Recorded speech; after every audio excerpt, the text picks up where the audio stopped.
Welcome to the Ecom Breakthrough Podcast. Are you ready to unlock the full potential and growth in your business? You've already crossed 7 figures in sales, but the challenge is knowing how to take your business to the next level. Join Josh Hadley, an 8-figure Ecom business owner and investor, as he interviews highly successful business owners. Get ready, because you're going to learn specific actions you can take today to help your business reach its full potential and leave a lasting impact on the world. Welcome to the Ecom Breakthrough Podcast. I'm your host, Josh Hadley, where I interview the top business leaders in e-commerce. Past guests include Kevin King, Michael E. Gerber, author of The E-Myth, and Roland Frazier. Today I'm speaking with Mario Lanzarotti, a high-performance coach and a TEDx speaker. And we are going to be talking a lot about how shifting your mindset can help take your business to the next level. This episode is brought to you by Ecom Breakthrough Consulting, where I help 7-figure companies grow to 8 figures and beyond. Listen, Mario, I started my ecom business back in 2015, and it took me 7 years to grow it to an 8-figure brand. There were a lot of mistakes that I made along the way that made the path of getting to 8 figures take a lot longer than it needed to. There were times where I doubted my abilities to, lead a business or to create a team in order to survive financially in the market with all the ups and downs. I wish I would have had a mentor along the way that would have kind of gave me a path to say, hey, make sure you watch out for this stumbling block, or hey, this is how you overcome this obstacle. So to any of my listeners, those of you who are hitting plateaus or you're running into some stumbling blocks and you want to know the next steps to help take your business to the next level, then go to ecombreakthrough.com. That's Ecomm with 2 M's to learn more. And as a special bonus to my podcast listeners, this month I'm giving away one $10,000 comprehensive business strategy audit session at no cost. All you need to do is email me at josh@ecombreakthrough.com, and in your subject line say strategy audit, and then plead your case as to why I should choose you and your business to work with for this month. And if you don't win this month, don't worry, you're going to be entered to win for future months to come. But guys, I am super excited to introduce you to today's guest. This is kind of a new one for us. He doesn't just have expertise in the e-commerce space. Instead, he has a much broader landscape, and the mindset shifts and tools he's going to be able to share with us, I know are going to be able to have a tremendous impact on your business.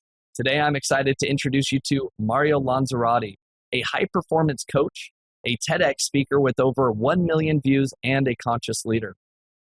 Mario Lanzarotti travels the world helping entrepreneurs make more money in half the time through building an unstoppable mindset. From CEOs to Olympians and mission-driven entrepreneurs, Mario helps high achievers all across the world gain the mental clarity and focus necessary through his masterclasses on conscious leadership and next-level mindsets.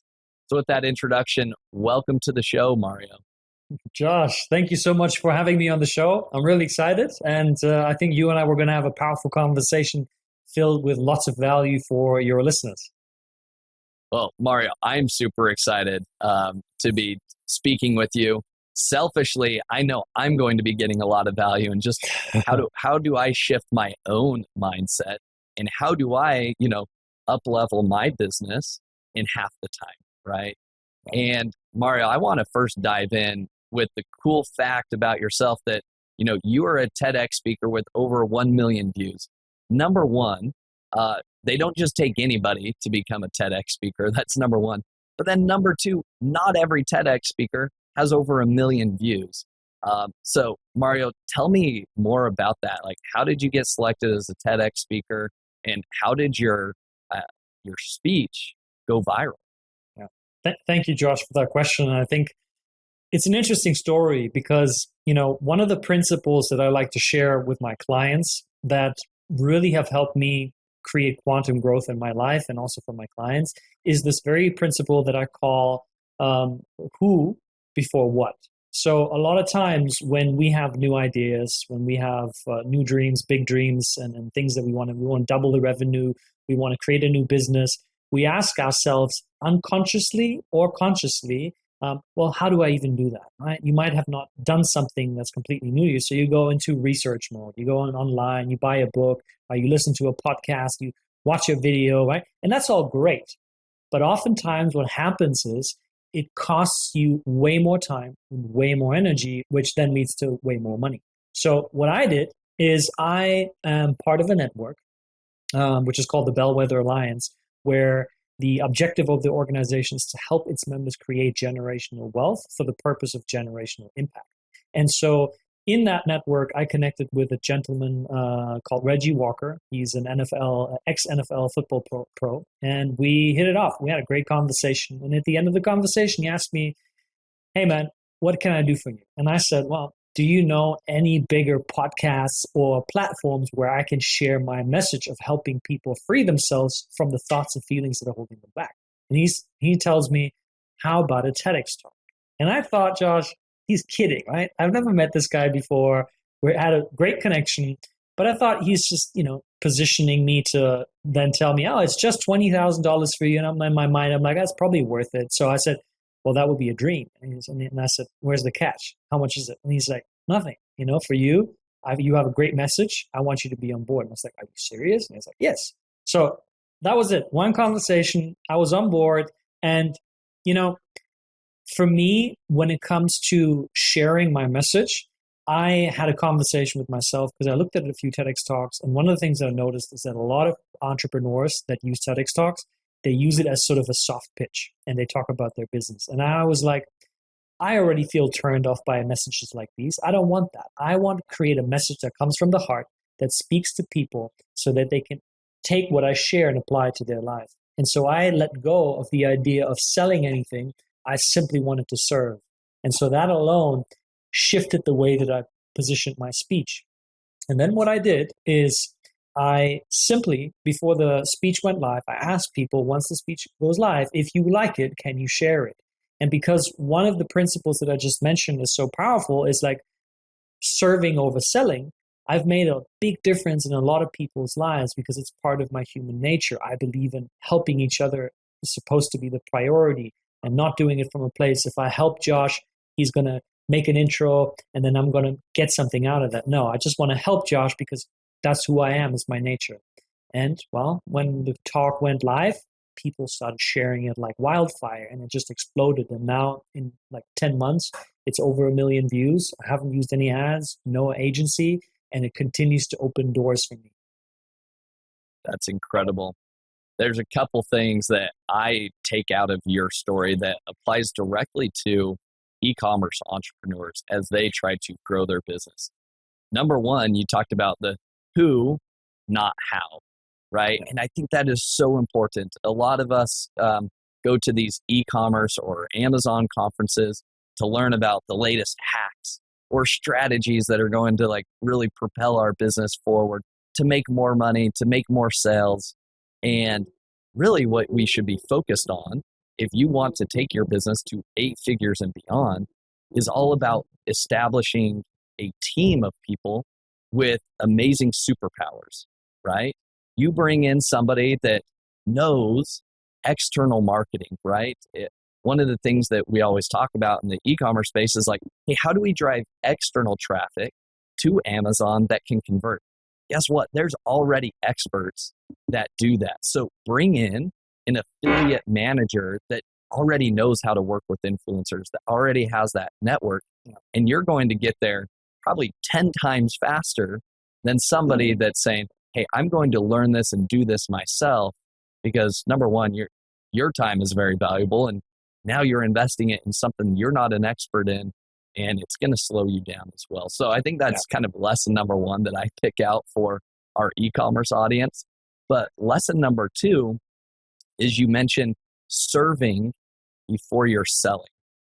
And I think that so many people, when they select the products that they are going to sell to the world, they're focused on, oh, how many sales am I going to get? Like, I just want to get into a niche where there's a lot of sales happening.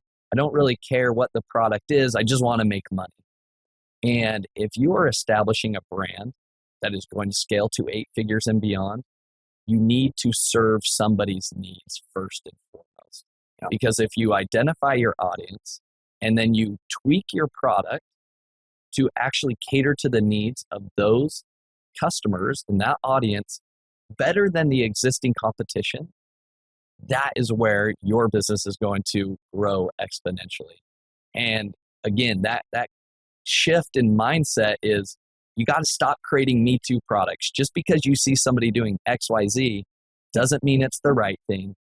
Actually go and interview customers, talk to them, serve them, and watch your business grow.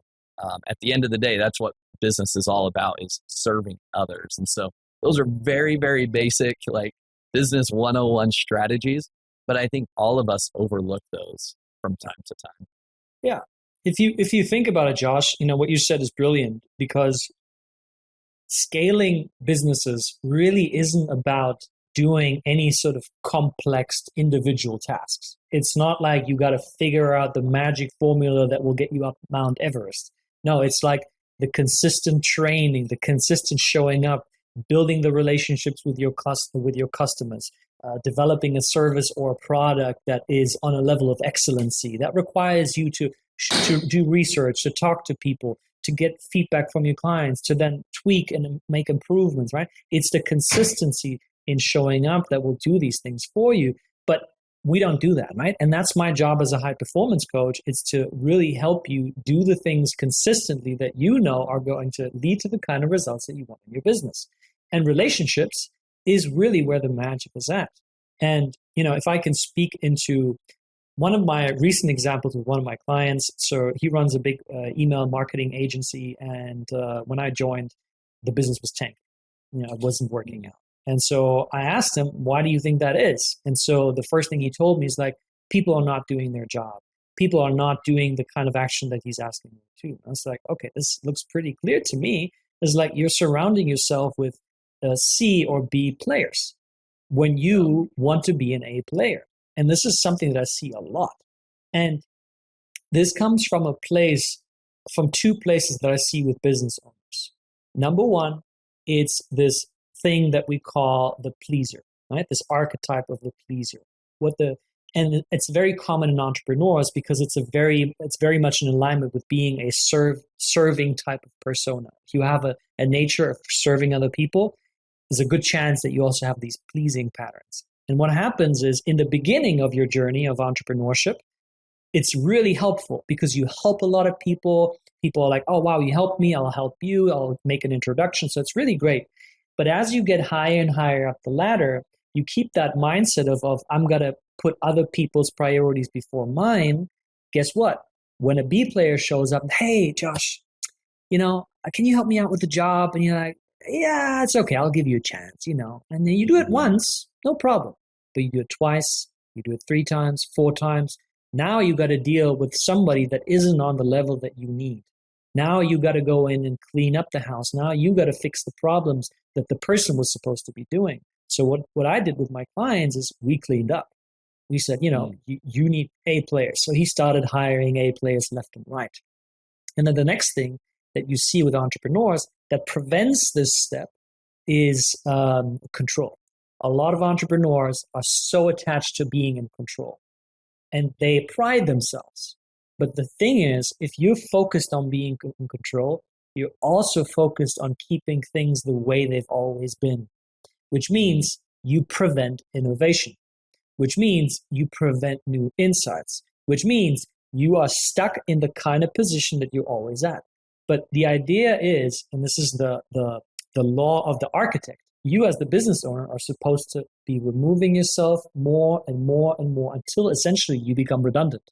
And the business is being run by other people and you can sit back, start another one, or just travel around the world, whatever your thing is. So you need to learn how to give up control and you need to learn how to surround yourself with only A players. And I did this with my client, and after 3 sessions of working together, his business grew by 600%, which I think is absolutely miraculous. Yeah, I mean, that is simply amazing. And it really comes down to very simple, again, business 101 principles. But there's something important that you elaborated on, in regards to hiring B players. And there's something when I interviewed Michael E. Gerber, the author of the E-Myth, the question I asked him out of his, he has decades of experience helping systematize businesses, right? How do you bring in team members to take over and actually run the business, right? And again, hiring A players is so important. So I asked him the questions like, how do you identify an A player versus a B, C, D, E, F, G players, right? His analogy that he shared with me is one that's left a lasting impression, and it's the way that we have kind of modeled the rest of our hiring processes and the way we vet candidates, and it's this. The analogy he shared is, what is the hardest military group to get into in the United States? Well, it's the Navy SEALs, okay? In the Navy SEALs training program, you don't just sign up. You don't just apply to be a Navy SEAL and they say, oh, great, it's a warm body, we're going to take you, right? You have to go through a vetting process. Then you go through their training, right, to see if you can make the cut physically, mentally. Can you withstand the pressure that is going to be needed for that type of role as a Navy SEAL? And you have to go through hell and back in order to actually make it as a Navy SEAL. So how does this apply to a business? One of the things that we have done in our hiring SOPs is that, yes, people apply and they send us their resume, but then the first thing that we have people do is we have them take an assessment. It's a personality assessment, and there's also like an IQ assessment. It's not an IQ score, but it's something similar to that. The website we use is criteriacorp.com that facilitates these assessments. But that's the first thing. That takes an hour of a candidate's time. Like, this isn't easy, right? And I think most candidates, when they're applying for jobs, it's kind of this spray and pray approach, right? And so they're just trying to blast out their resume and apply to as many positions as they possibly can at once. And one of the important things is, like, when you have a barrier like that, you're going to weed out candidates that aren't willing to invest the time. So not only do we do that first assessment, but then the second thing we ask people to do once they've passed that initial assessment is actually complete a test project for the specific role that we are hiring. Like, real life scenario, we've created a case study. They have to go solve the problem just like they would if they're in that role that we have for them. And so from there, we actually vet those candidates. We see how they would actually perform on the job. And again, this test project is going to take them 2 to 3 hours to actually complete, if not more.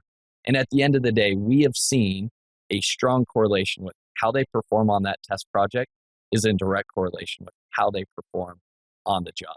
The interview doesn't really matter. It's that test project. So anyways, I wanted to share that with the audience because, hiring A players is going to be a transformation shift in your business. So Mario, I want to dive into, I know you've got even more case studies to share with us.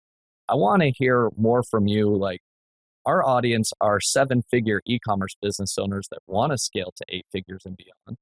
So what are some of the strategies, tools, and maybe case studies that you could share with us that can cause a mindset shift in a business owner to get to 8 figures and beyond in half the time?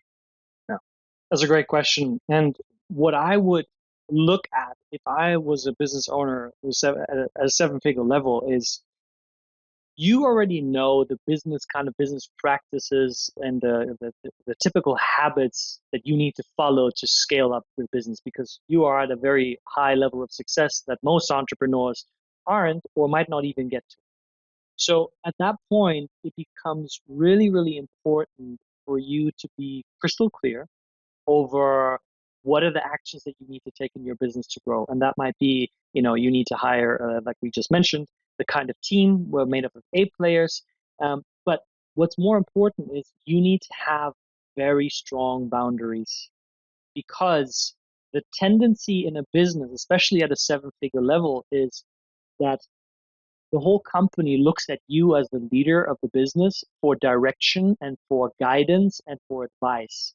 And so what happens is If your door is always open, which comes back to my point of the pleaser, you're not going to be able to stay focused. You're going to be distracted. You're going to get into company politics. You're going to get into the relationships there, right? So all of that is where your energy then gets held up, and you're not going to have the kind of focus, the kind of quality in your thinking that will allow you to make the decisions that create the kind of 8-figure growth that you're looking for.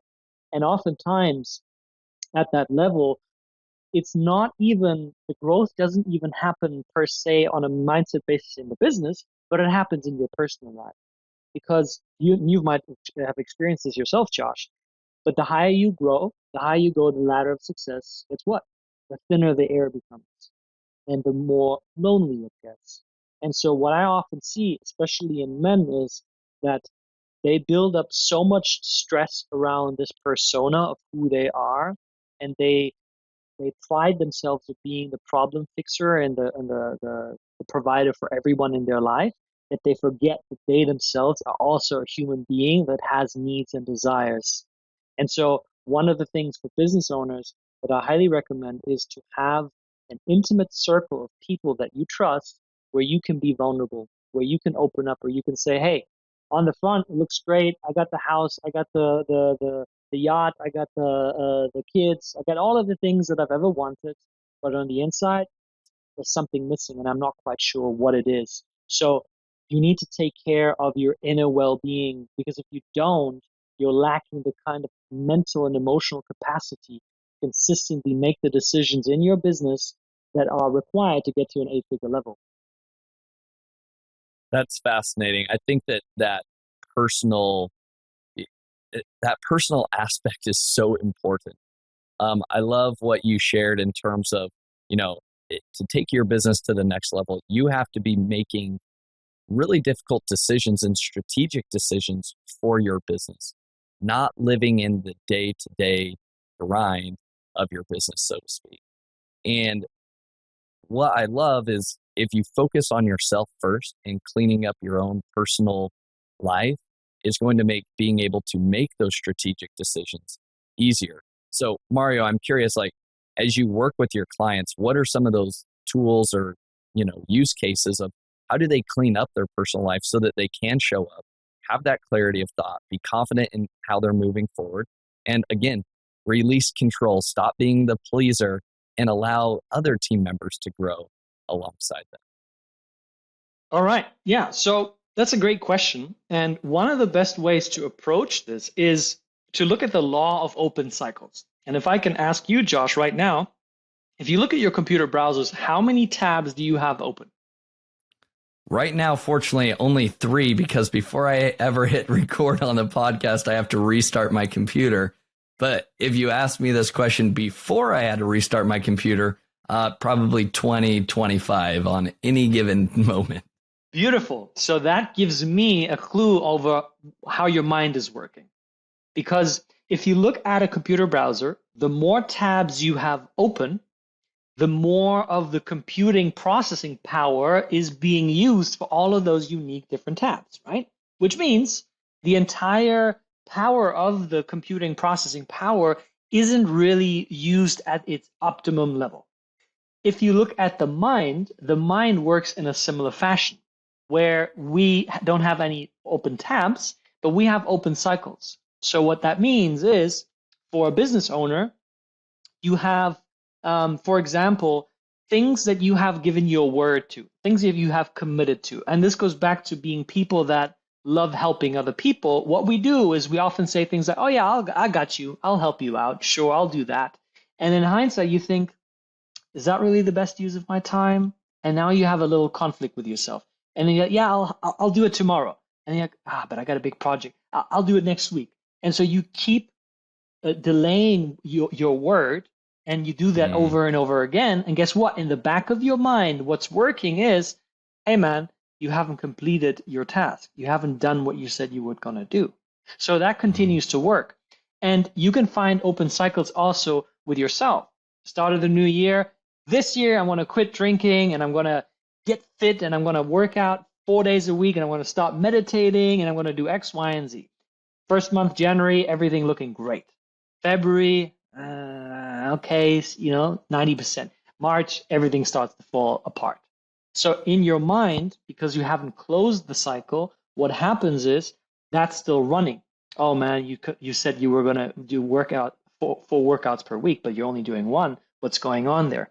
Right? So all these cycles are working. Another way of looking at that, and this is particularly true for male business owners, is an open cycle is, say you and I are friends, and I am currently struggling with a lot of stress because, business is taking up a lot of my mental capacity.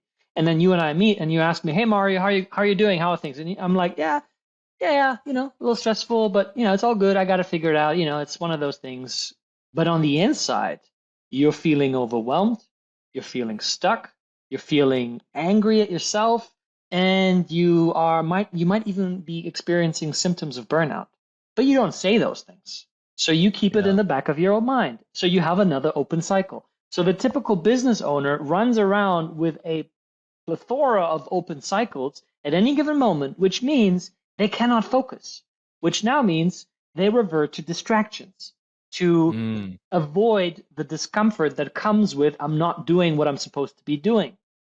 So that all comes together, and then we go back to our conversation earlier, then you revert back to quantity decisions, which is just take more action, just do more, because then you feel, okay, I'm doing a lot of stuff, there's momentum, things are happening, but are you really doing the kind of actions that give you leverage, where you take one action that leads to momentum, to big momentum? No, you're likely not doing that. So that's where I first look at. And, when I do that with people, all of a sudden they come back to me. One of my clients, I coached him. I've been coaching him for 3 years. Started in his parents' basement, essentially, and now he's got 2 7-figure agencies.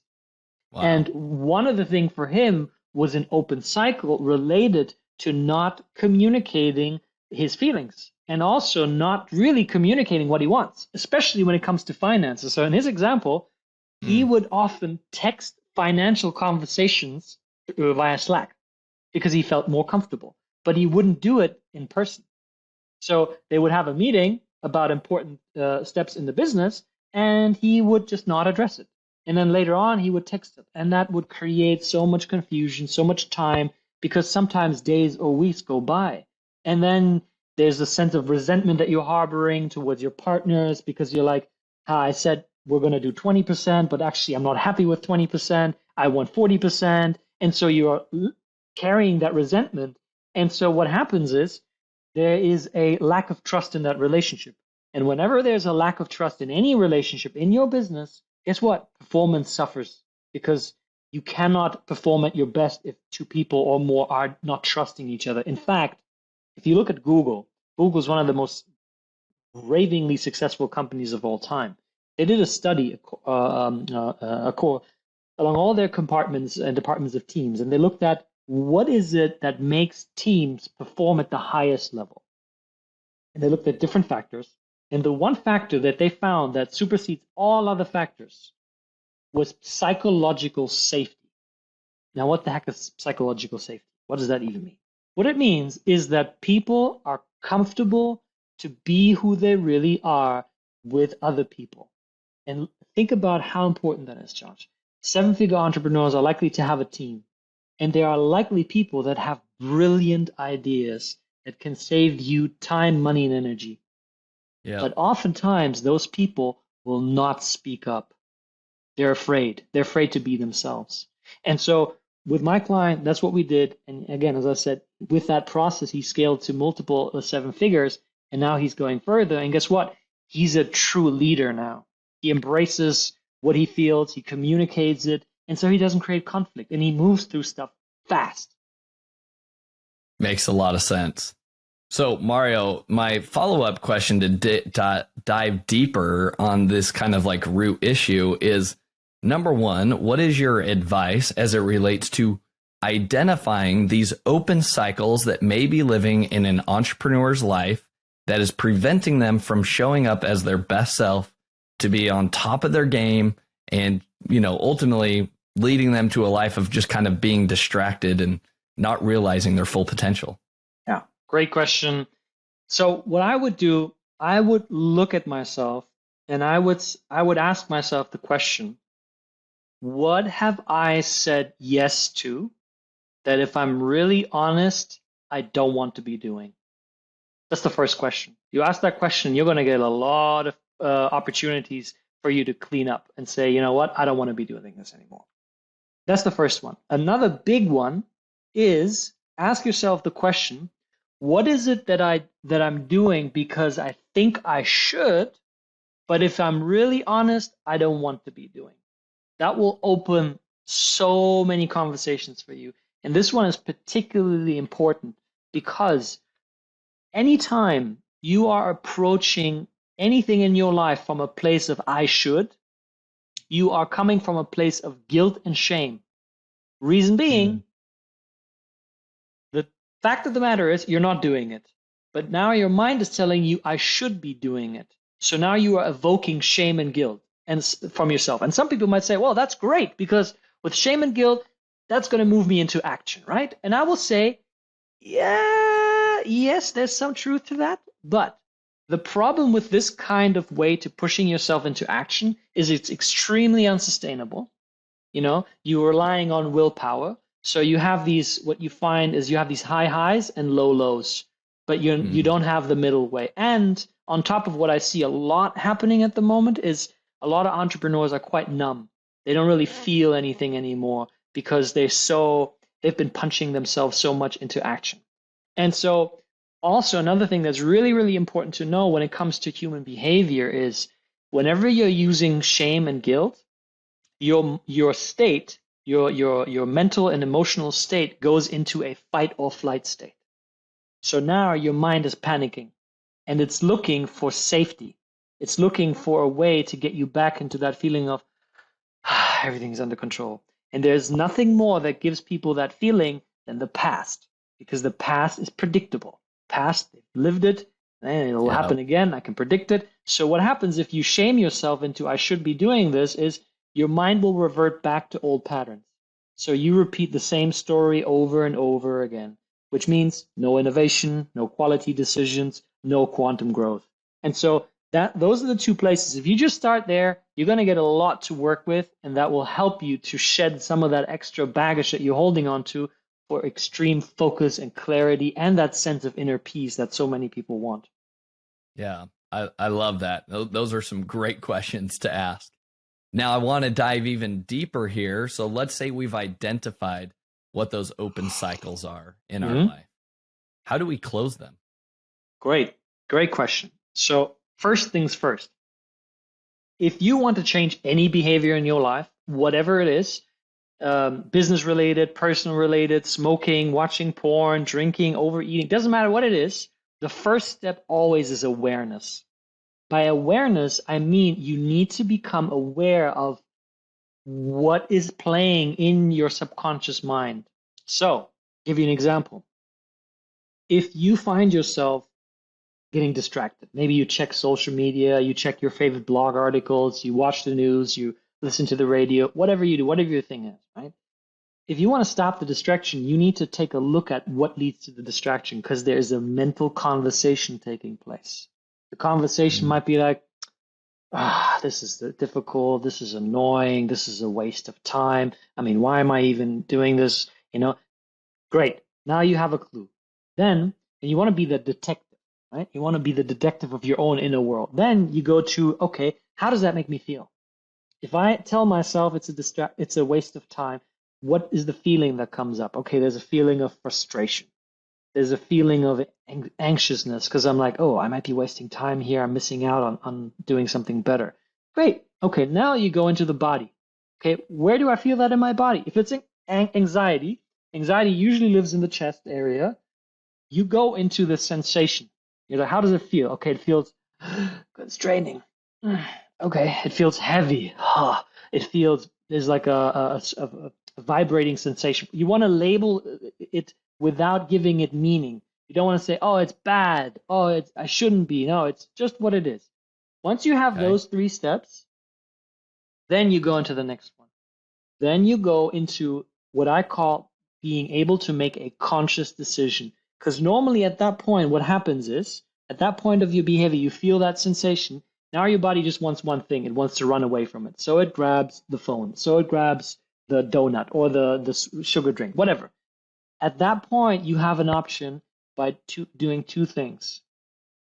You take a deep belly breath through the nose.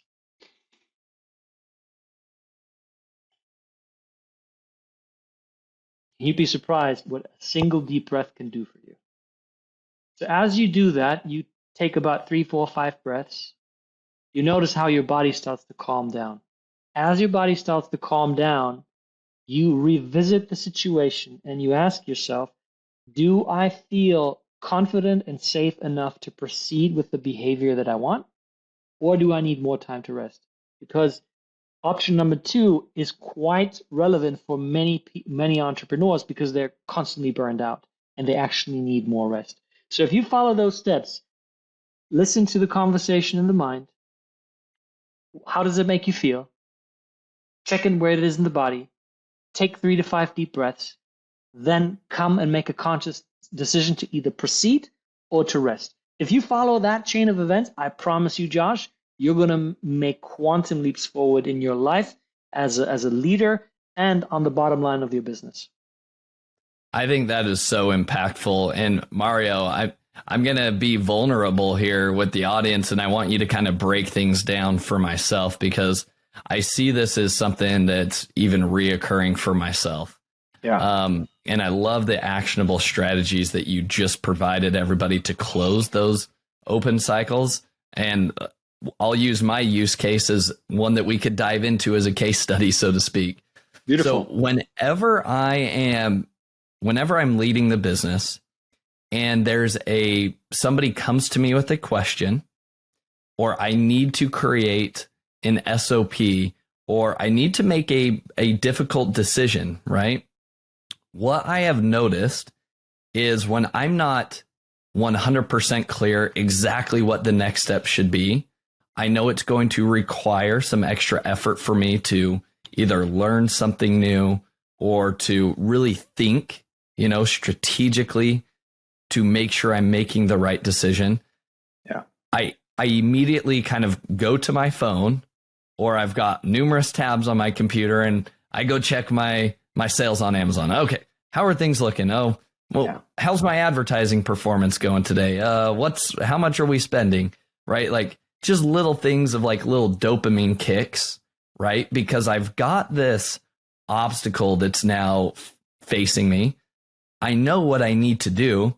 I need to actually push through and sit down, get quiet, and think through the process. I know that's what I need to do, but instead I'm immediately going to my phone. Is it TikTok, or is it, I got a notification or a text, right? And so I'm always distracting myself. Yeah.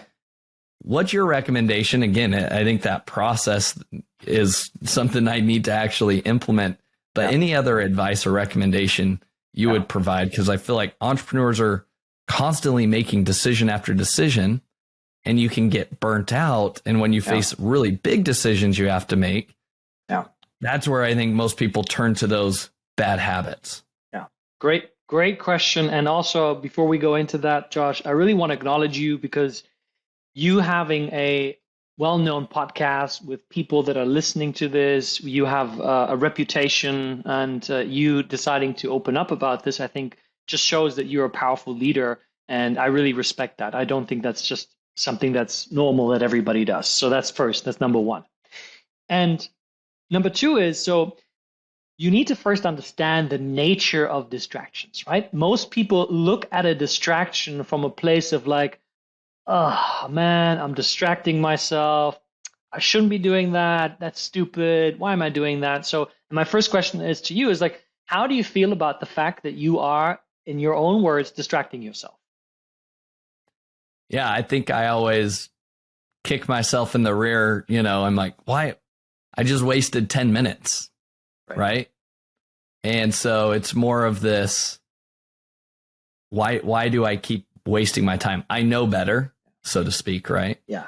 And it's just more of that kind of you should be doing this, right? And Yes. it's kind of that mental baggage of just buckle down. You're not mentally strong enough, right? Yes. Like you keep trying to distract yourself. Like what's wrong? Like step up and hit the ball, right? Yeah. Good. Awesome. Thank you for sharing that. And now I know that your relationship to your own behavior that you have is one of judgment, right? You're in resistance to the way that you're acting. Now, let me ask you another question. Do you have children? I do. 3. Beautiful. How old are they? So we got a 7-year-old and we have a 4-year-old and a 2-year-old. 7, 4, and 2. Beautiful. Okay, so let's take the 4-year-old one, right? And let's just say that your 4-year-old, is he or she already riding the bike? She, She? no, she is not a fan of the bike right now. Why not? She is scared that she'll fall over. Oh man, this is a perfect example. So let's take her. Wonderful example, right? So one day she comes to you and she's like, Daddy, Daddy, Daddy, I've decided I want to ride the bike. And you're like, oh, beautiful. I'm so happy. My daughter is finally approaching this. I'm so proud. Great. So now she's getting ready. First time, she gets on the bike and she goes, boom. And she falls over. She maybe slightly hits her head, a little bit bruised. She's crying. She's all over the place. And she's like, oh, Daddy, Daddy. She comes to you. She's crying. She says, I'm so stupid. I can't ride the bike. I will never be able to do this. I shouldn't be falling on my face. I'm such an idiot. Would you say to your daughter, you know what? That's so beautiful. I agree with you. You're so stupid. You will never be able to ride the bike. You're just doing it all wrong. Would you say that to her? Of course not. Why not? Because none of those statements are true. And everybody has to practice and learn, right? We learn even to walk by falling down. Okay, good. So you know how to handle this in a conscious way with your own children. Yet the way that you approach it with yourself is not so conscious. See, what happens is all of us, regardless of our age, we have what we call an inner child within ourselves. It's the archetypal construction of when we once were young. That part of ourselves is still very much alive within us. And so it is this part that responds to things not working out the way that we think they should be working out. Just like a child getting on the bike, thinking, okay, I'm going to ride this now. It's going to go perfectly, falling over, then, oh my God, all over the place. So there's a little Josh inside of you that when you think about the big, difficult decision that you're about to make, is shit scared. Excuse my French. It's just like, oh my God, something bad's going to happen. I don't know what I'm going to do. So when you approach this part of yourself and you say, come on, man, get your shit together. You know what to do. Just already do it. And I bet that, when you get more frustrated, the language that you use is stronger towards yourself because you want to evoke that reaction out of it. Mm-hmm. So that's number one, just to understand that you're actually re-traumatizing little Josh inside of you, just like you would not do it with your daughter because she would be even more scared to do. When we leave our comfort zone, what we need to do is we need to do it with a loving awareness. It's like the way that I would approach yourself, and this is what I do with my clients, is to be super kind to yourself. And I talk about this in my TEDx talk. Is instead of saying, come on, Josh, just get your shit together, he's like, hey, it's okay. And you check in on it. So what is it that you need right now? And oftentimes when there's a sense of anxiety, what you need is a sense of reassurance. Just like when your daughter comes to you, you say, it's okay, honey. Daddy's got you. That's fine. You can just do it again, like we're here to learn and to practice. And that these things are natural. If you talk to yourself that way, magic is going to happen. Because in that moment, you're going to do this. You're going to feel a sense of ease and release. And the ease and release is what you're actually looking for on your phone. When you're going through social media or when you're going on your Amazon account and you're like, got it. Things are under control. You can do that by talking to yourself with a sense of loving awareness and taking deep breaths. And to go a level deeper, what happens is these are coping mechanisms. right? So a distraction is really a coping mechanism with an underlying sense of pain. And that is created in the past. Like we call it trauma. Like it could literally mean you're in the classroom and the teacher asks you, Josh, 2 + 2. And you're like, it's 7. And then everybody looks at you and starts giggling and laughing, and you are mortified in that moment. So what you learn in that moment is it's not safe to put myself out there. It's not safe to take a risk. And so these things then form behavioral patterns that show up in your business. And so a distraction is really a coping mechanism. It's a cry for help within yourself where there's a part of you saying, I'm scared, help me. And you're like, okay, here's the phone. Distract myself from that pain. Don't go into the pain. So if you want to really transcend this and you want to move through it, then you need to feel the pain. You need to feel your feelings, which entrepreneurs are notorious for not doing. I've spent most of my life denying my own feelings because I thought that's actually productive, but it's the opposite. Yeah. The more you feel, the more you heal, which means you can release that stuff, which means now you no longer show up with the guilt, the shame, and the anger. No, now you are clear. Now you have peace. And if you have peace, you get to live your life from a place of deciding. It's no longer this franticness of like, okay, I have to do this and I must do this. No, you're like, I decide. This is what I choose to do because I enjoy doing it and because that's what I want to do. And that's when your life truly starts to change. Mario, this is amazing. You're bringing up even one layer deeper inside myself that I'm going to open up and hear you kind of diagnose this as well. One of those inner thoughts in my mind when I'm having to make either a difficult decision or I have to slow down in order to like create an SOP or to hire a team member because, you know, that's the next step. That's what needs to happen. My frustration is I think that what are the things I know I should be doing? And it's more along the lines of, I should have $100 million business. I look at all the other successful e-commerce businesses. Right. I feel like I'm just as capable as they are, but I'm doing something wrong. I'm spending too much time on these little tasks and I'm making this little decision like, why am I not at that $100 million already? Yeah. And what would you say to that? Like, I feel like that's what's kind of like deep down. Like I have this vision of my potential, but I'm not there yet. Right. Yeah. And so I beat myself up.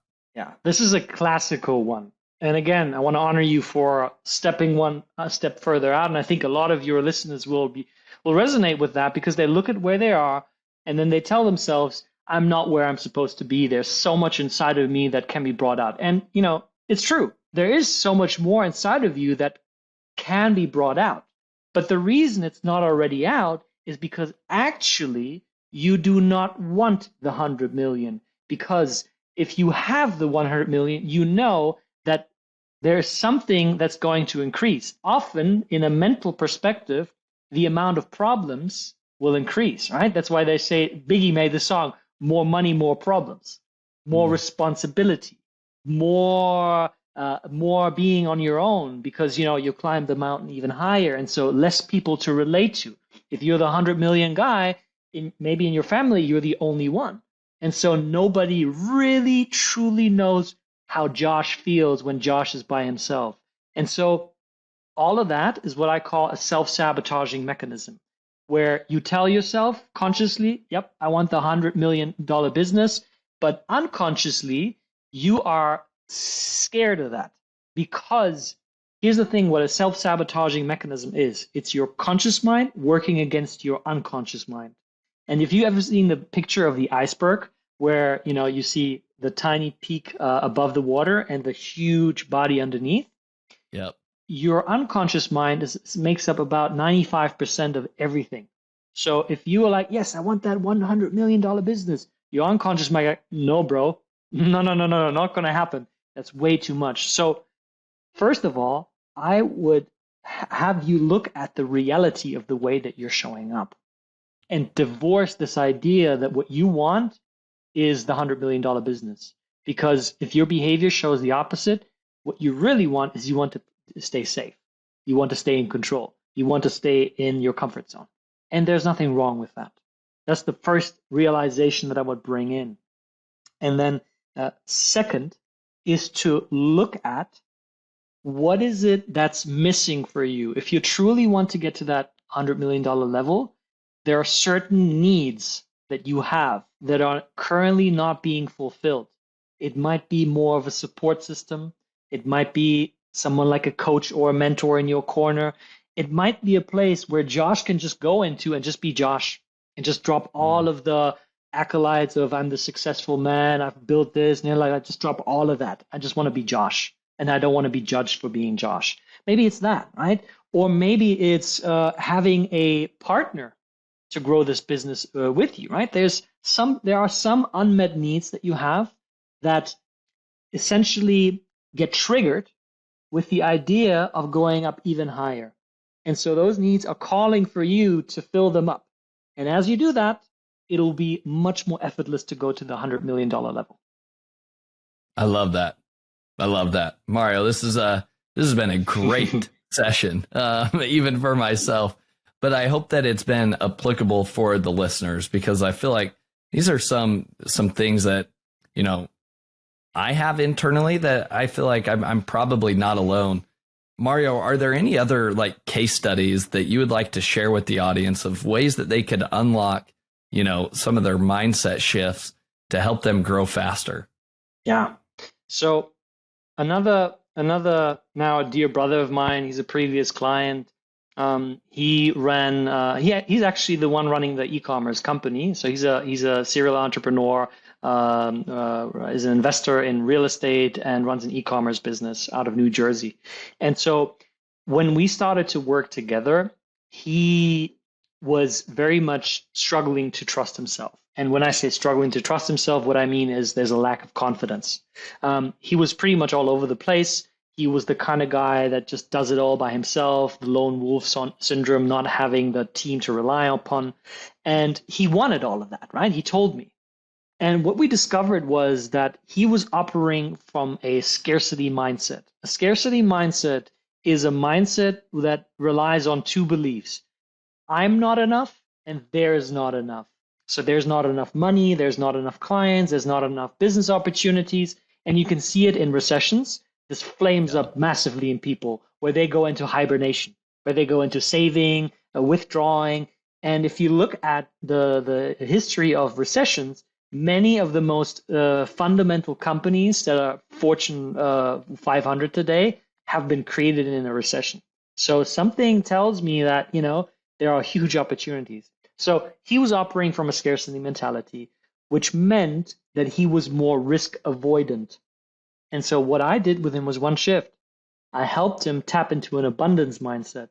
And the abundance comes from no longer blaming yourself.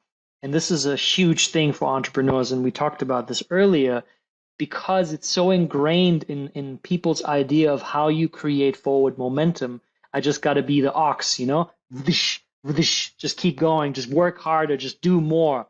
And that just simply denies you of the opportunity to create a system and a team that supports you to be the quarterback.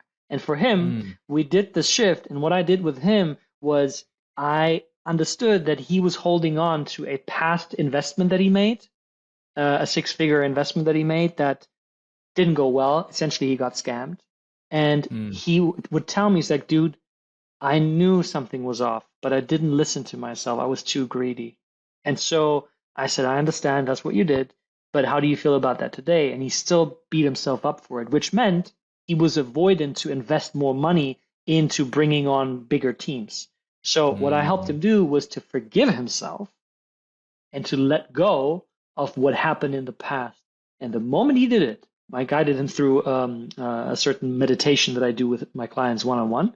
2 days later, he calls me like, dude, I pulled the trigger. I made the investment. He brought on a new sales team, a sales coach. And then a week later, he's like, oh my God, man, the business is just going up. This is incredible. I am loving it. And all we did was a shift in his mind from scarcity to abundance. through forgiveness and through acceptance. That's amazing. I think that mindset shift from scarcity to abundance is so important. You've got to see in the world that there is more than enough to go around. It goes back to, my same, deep underlying issue is I look at, other people have done 100 million. It's like, oh, well, because they're successful, I can't be successful, or vice versa, right? Because I'm successful, I need to make sure my competitors are constantly lower than me. Instead of, hey, there's more than enough room to play here. Go and be who we are and truly serve customers and just watch the growth expand from there. When you're focused on comparing yourself to others, I feel like is where the most damage comes, compared to focus on comparing yourself to who you were yesterday or who you were a year ago. And that's kind of some of the things that I'm taking away from you, Mario, is, take that inner self. And I just need that self-assurance to be like, yeah, guess what? You're not at that $100 million business right now, but guess what? You've made some key decisions that have got you to where you are today. You are on that path. Yes. You're not there now. You are on the path. Yeah. Keep moving forward, right? Instead of this shaming, like, I haven't hit that goal yet, I think is important. Mario, are there other examples? Because I think these examples are going to relate to our audience in so many ways. Other examples you want to share in case studies? Another thing that I often see is this idea that, and it's similar to what you shared, is that success, money, and you can add any level to success or money you want, doesn't matter, is hard. It has to be hard. And so I used to believe that for the longest time. And at some point, I just got so fed up with it. I was like, why does everything always have to be hard? I don't like that. Like, I want it to be effortless. I want it to be fun. I want it to be smooth. And so another client of mine, he runs an agency business. He's close to 7 figures, very high 6 figures. When I came into his business, he told me, he's like, dude, I want to streamline things. I want to focus more on clients that I absolutely love, which is we can do a whole podcast on people working with clients that they don't like just because of the money. And I'm like, that's the worst thing you can do, because you're making the entrepreneurial journey just all about suffering. So he said to me, I want to have better clients with more revenue share deals and just a lot smoother people that I love working with. I was like, cool, sounds super simple. I was like, how many of those do you have right now? And he had like 5 clients, and he's like, I got 1 of them. I was like, 1, okay, tell me about this person. So he told me about this client. It's like very well-established coach, has a clear idea of his target audience. All we need to do is insert ads with a webinar strategy, which will generate an additional $60,000 in monthly revenue. I'm like, wow, amazing, awesome. Yeah. I said, how are you going to find more of those?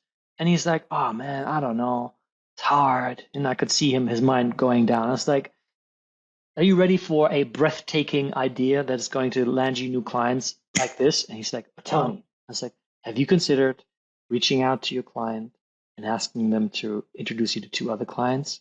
And he's like, no, I haven't done that. I'm like, why not?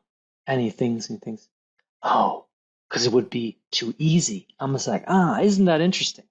See, if you have this belief that everything has to be hard, your mind will literally deny you to see the opportunities that are right in front of you to make things easy. And guess what? He reached out to the client. He's like, hey, man, I love working with you. You love working with me. Can you introduce me to 2 more people like you? Boom. Within 2 days, he had 2 new clients. And it cost him nothing. Yeah. Amazing. I mean, there's so many principles just like that we could go on for days, Mario, sharing these things. But this has been such a fun conversation, Mario. As we begin to wrap up here, I love to leave the audience with 3 actionable takeaways from each episode. Here are the ones that I've noted. They probably apply a lot to myself, but I think that any entrepreneur listening to this could apply these principles and these strategies into their life and start to experience some mindset shifts. So action number 1 is who, not how. This goes exactly back to that last example you just shared. He reached out to somebody, right? one of his best clients. He reached out. Same thing. If you're trying to figure out how to get into retail, or if you're figuring out how to get into, driving external marketing into Amazon, don't go sign up for another course. If you're an established 7-figure business, then you need to cast that vision and understand that you are going to you're investing for the long term by bringing in an expert that is going to get you there 10 times faster than you could on your own. Yeah. Action number 2 and strategy number 2 would be serving over selling. And I think this is a principle that applies at every time in life. Even whether you're parenting, whether you are selling products in your business, whether you're trying to build a consulting business, no matter what it is, if you get down to the core root of everything, it all comes down to serving somebody else by paying attention to their needs and better serving them. When it comes to marriage, it's the same thing. It all boils down to service and love for somebody else, identifying what their problems are and seeing how you can benefit and provide a solution to them. And it's amazing when we focus first on that, how beautiful life can be. But yet we get so focused on serving our own needs first that sometimes if we step outside ourselves and what we want and we approach other people and serve them, we end up getting what we want in a much more beautiful way. And last but not least, third strategy here is having a sense of self-assurance and self-reassuring yourself, using that, my daughter falling off the bicycle analogy. When you hit an obstacle in your business, you need to make a difficult decision, or you've made a mistake. Rather than saying, how dumb am I? Why did I do this? Taking a step back to say, this is part of the journey. As a business owner, it's all about constantly making decisions, seeing what worked and what did not work, and pivoting and making changes. Just like riding a bicycle. Oh, okay, I can't lean too far to the right. That's not going to work. I need to stay in the middle, right? Those are things you learn only through experience. So I love that. That's something I'm taking away, is give myself that self-reassurance to say, it's all good. You're on the path. Keep going. Step up and make this decision. And guess what? If it's not the right decision, it will become apparent and we can pivot and make a new decision later on. So those are my 3 actionable takeaways for the audience. Mario, is there anything else you would add to these 3 strategies? I would say the law of open cycles. So taking inventory of what is it that I've agreed to doing, but if I'm honest, I can't or I don't want to. Plus, what is it that I'm doing because I think I should, but if I'm really honest, I don't want to be doing. And taking an inventory of that and then closing the cycles by letting people know, hey, I overcommitted. I'm sorry, I can't do it at this time. Let's move this to January next year, whatever. And also making peace with, hey, I've overcommitted with myself. I'm not going to go to the gym 4 times. I'm going to go 2 times. I'm not going to get up at 5. I'm going to get up at 6, right? So to get back into alignment where you close those cycles, so you have that additional focus and that energy for you to make bigger and better decisions. I completely agree, Mario. I couldn't have said it better. So yes, closing those open cycles, taking inventory of that, foundational, I think, above all else. Yeah. Mario, I love to ask each guest 3 questions here as we wrap things up. So my first question here is, what's been the most influential book that you've read and why?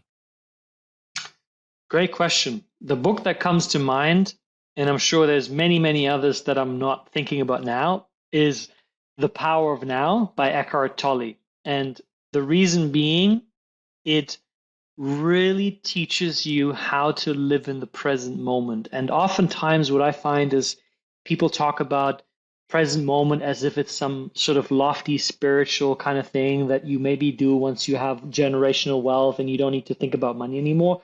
No, quite the opposite. Living in the present is probably the number 1 hack to high performance. And in that book, you really learn how to live in the present moment. And I've probably read the book like 4 or 5 times. And every time I learn something new. Amazing. I'm going to have to dive into that. That sounds like I could experience a lot of mindset shifts there. One other book I want to share with the audience as it relates to our conversation today is the book, The Obstacle is the Way. I don't have the author in front of me, but Ryan that is one. Something, I think. You're familiar with it. Yes. I love a lot of those principles because it is some of those difficult things, when I have to make a difficult decision or when we make mistakes and things start to fall apart. That's typically where the best growth can come from and better decision making can occur. So another good book, lots of principles to unpack there. Mario, let's dive into question number 2 here. What is your favorite productivity tool or new software that you've recently discovered that you think is going to be a game changer? So I'm a very classical person. I like to stay away from technology as much as possible. Naturally, you and I are connected through technology, so that's beautiful. But there are 2 things that I use. One is the Pomodoro app, the Pomodoro technique. So I have like an extension on my Chrome browser, and I stick to it very rigorously, right? You do a 25-minute work, 5-minute break. Now, when I do the break, here's what I add to that, and that is breathing, deep breathing. And as I showed you earlier, you breathe into the belly, which means every 25 minutes, I get this boost of being present. I get this boost of being clear, of increasing my ability to focus. And it just makes my day incredibly productive. I mean, I get so much done. And at the end of the day, I'm still feeling very good and very much centered and present. So when I then spend time with my wife, it's high quality time. But that's because throughout the day, I've been giving myself these mini refuel moments, and it's beautiful.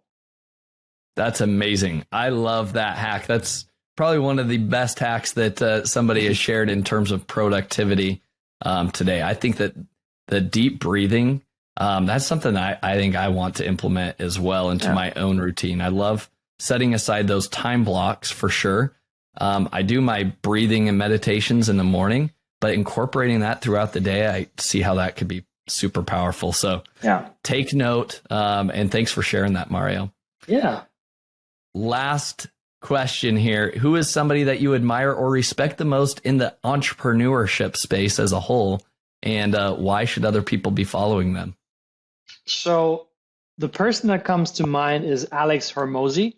And I really appreciate his dedication to delivering outstanding value. I mean, I read this book, The $100 Million Offer, and there's so much value in that tiny little book, and I think it's even free. And then plus on his website, you'll find so many insights, tools on really scaling to 7-figure businesses. And just the way that he communicates is very simple, and it's brought down to a language that everybody understands. So I highly recommend checking out his content. Plus the way, I mean, there's even a phrase, Hormozi style videos, for these shorts on like YouTube and Instagram, and he's mastered the art. So I think definitely someone worth checking out.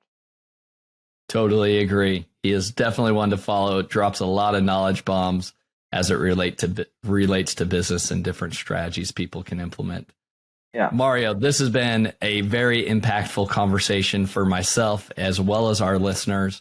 If people want to learn more about you, where can they go? And I also believe you have some freebies to give out to our audience as well. So why don't you tell us more about that? Yes. So thank you for asking that question. And Josh, I've made it very simple for your listeners and viewers. So if you go to my website, it's my full name, Mario Lanzarotti. So Mario, and then my last name, LAN as in November, Z as in zebra, AROTTI.com/welcome -EB. And that's for Ecom Breakthrough. On that, if you visit that site, then you will find 3 calls to action. One is you can watch my TEDx talk on overcoming self-doubt that has over 1 million views.